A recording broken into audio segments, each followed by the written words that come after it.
Olá, colegas, amigos industriais. Nesse vídeo quero continuar a análise sobre os determinantes dessas dificuldades de crescimento da atividade produtiva. Vou mostrar aqui os principais problemas enfrentados pela indústria segundo ela mesma, né? Uma pesquisa que é da sondagem industrial da CNI, que nota que a falta de insumos industriais tem deixado de ser um grande problema, né? Tanto para a indústria de transformação como para a construção civil. Não obstante, ou por um outro lado, a falta de demanda interna tem crescido como um problema enfrentado para a indústria. Os industriais têm notado que há uma ausência de demanda interna para a expansão das suas produções. Isso também a gente vê no caso da construção civil, quando os empresários da construção civil reclamam de uma taxa de juros muito elevada. É evidente que ela é determinante tanto para financiamento do empreendimento como para o financiamento dos consumidores, né? Então isso, sem dúvida nenhuma, limita, ou hoje é um dos principais limitantes, muito ligado àquilo que a gente dizia no vídeo anterior. Quer dizer, que taxa de juros muito alta, ela é um super limitante da demanda interna brasileira e, portanto, da atividade produtiva. Para a gente ter uma dimensão maior desse problema, eu procurei trazer aqui o endividamento das famílias com o sistema financeiro nacional em relação à sua renda, né, ou a renda dos últimos 12 meses. O que a gente nota ali é que esse nível de endividamento das famílias chegou a patamares muito superiores ao que historicamente a gente assistiu. É muito difícil a gente ter um novo ciclo de endividamento das famílias, ou de aumento do endividamento, porque a renda das famílias está muito comprometida com o endividamento antigo. Notemos ali pelo gráfico que em janeiro de 2005, por exemplo, esse endividamento era da ordem de 13,84%. E hoje, né, isso, excluindo-se o crédito habitacional, chega a 31%. Não há momento na série que tenha ido para um nível tão alto. E quando a gente inclui, né, o crédito habitacional, é ainda maior, né? Chega agora, no período agora, a quase 50%. Quer dizer, é um nível realmente bastante alto, e é que a gente aí se tem uma noção um pouco maior das dificuldades de fazer esse impulso, né, pelo consumo para o crescimento da atividade econômica no Brasil. Bom, não há dúvida de que um conjunto de medidas podem ser tomadas nesse sentido para a diminuição do nível de endividamento. Eu acho que o governo federal vai anunciar nos próximos dias um programa de uso dos bancos, inclusive dos bancos privados, vão ser convidados, né, a integrar esse programa para redimensionar, né, as dívidas das famílias ou renegociar as dívidas das famílias.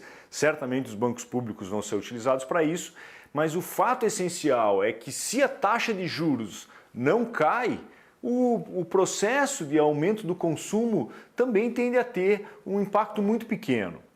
Então, toda a análise ou toda a expectativa tem que recair sobre essas possibilidades de queda de taxa de juros. E as possibilidades de queda de taxa de juros estão diretamente relacionadas ao nível de inflação. Falando um pouco então sobre inflação e expectativas de queda da taxa de juros, o que a gente nota aqui, olhando para o gráfico do IPCA e os seus componentes, é que a linha do IPCA, que é essa linha mais escura, de fato ela tem caído nos últimos meses, não é?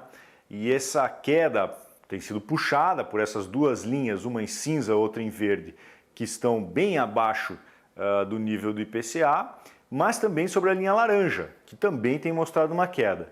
E que tipo de preços são esses? São preços de produtos.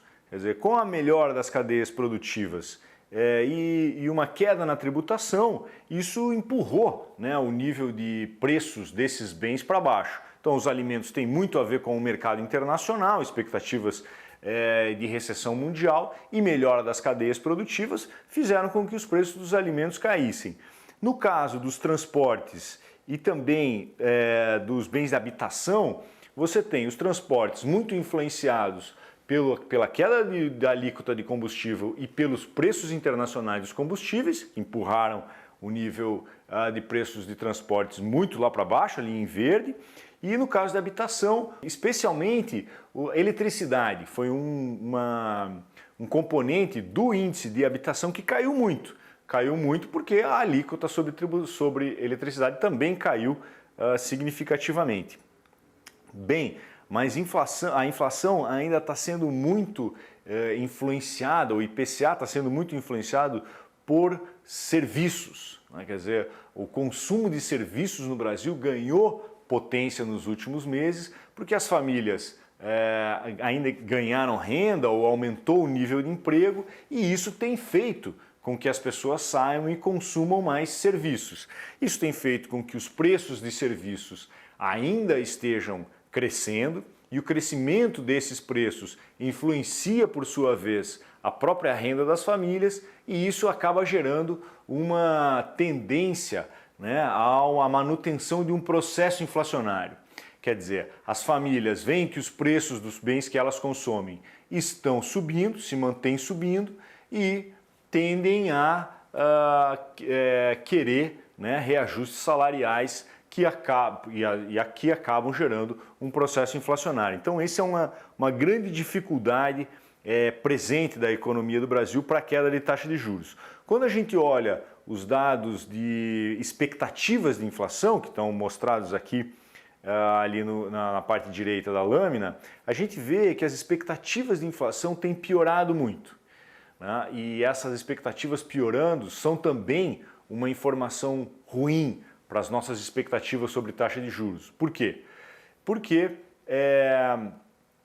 à medida que as expectativas vão piorando, existe essa hipótese, né, de que os definidores de preços, os empresários e mesmo os trabalhadores, assistindo um processo de expectativas crescentes de inflação, tenham uma tendência de reajustar mais os seus preços, ou seja, incorporem as expectativas às suas definições de preços no presente. E evidentemente que isso atrapalha o processo de queda de taxa de juros, que é o que todo mundo espera que venha a acontecer. Então a gente está num momento para a economia brasileira de dificuldades, né, para assistir uma queda de taxa de juros. Esse gráfico mostra como isso tem piorado nos últimos meses. No gráfico da direita, vê-se as expectativas da Selic e do IPCA em agosto de 2022. Então, notemos que existe, né, uma expectativa de queda da atual taxa de juros, que hoje em 13,75, passe a cair a partir da metade de 2023. Só que a queda esperada em agosto de 2022 levaria a nossa taxa de juros para 8,75 na metade de julho de 2024, na metade de 2024 ou em julho de 2024.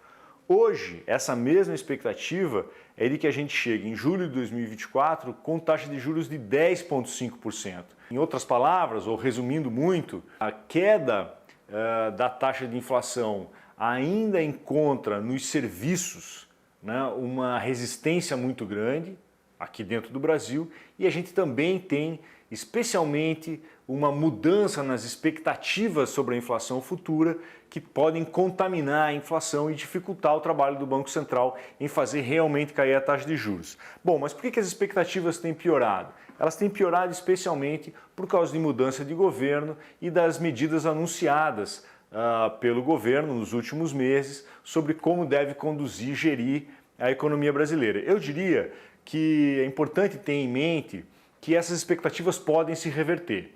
Elas podem se reverter se a gente tiver uma boa regra fiscal, ou uma regra fiscal que seja crível do ponto de vista de uma eventual mudança na trajetória de endividamento do Brasil, quer dizer, o arcabouço fiscal que deve ser anunciado pelo menos até abril desse ano pode reverter essas expectativas e aí melhorar as condições para a queda de taxa de juros. Há também uma grande expectativa sobre a reforma tributária no Brasil, que já foi muito discutida no último ano, então teoricamente pode se aprovar ainda nesse primeiro semestre. Isso é um ganho de competitividade importante para a economia brasileira.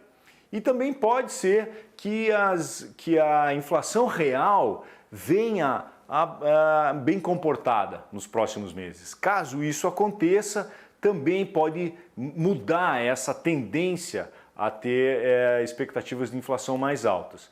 A gente vai ficar atento a essas variáveis, é claro, e vamos comentar aqui oportunamente.